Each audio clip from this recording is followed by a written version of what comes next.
What's up guys? Welcome back sa channel. Ngayon we're going to take a look another Polaroid, no? Yung mga na-stock ko na Polaroid dyan. Ito yung one step version 2. Ang alam ko, meron na akong initial video rito eh. Pero ito yung latest, no? So, ganun pa din, no? Since Polaroid dito, ganun pa rin yung disenyo niyan. Wala naman nagbago eh. Tapos ito, meron lang siyang selection ng between macro and landscape. Diba? Between macro and landscape. So, yun lang siya. No? Saan ba sinuswitch to? Exposure compensation, ganun pa din. Ganun pa rin, similar din. Pag nag-adjust ka doon, nag-adjust din to rito. Pati yung yung viewfinder, nag-adjust din siya. Pag nag-switch ka rito,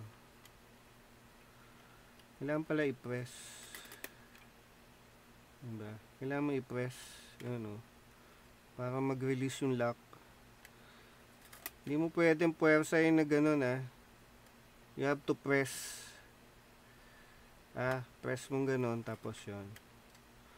Yun lang ang issue, mga mga issue. Tapos,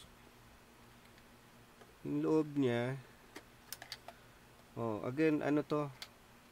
Part siya ng Polaroid 600 family. Ayan, 600 film din yung gagamitin. So, yun lang What else? Shutter button, ganun din Hindi ko lang alam kung may half press to kung may autofocus siguro to, para dun yun May mga Polaroids na yatang ganun. Magana yung half press. No? So ganun lang What else? Flash. Hindi na test to. Hindi na siya na test.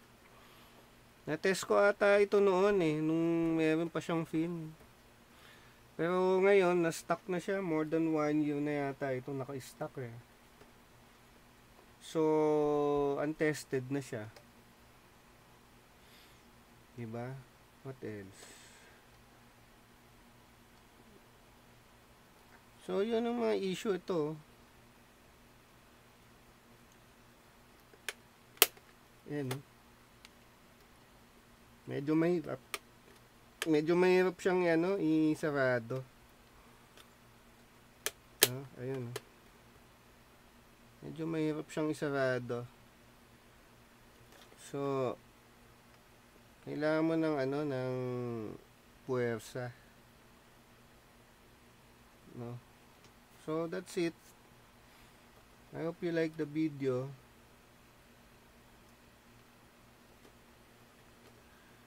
Dito. Ayan. Subscribe na lang kayo sa channel kung di pa. We'll see you on the next demo. Cosmetics yan. Ayan na siya.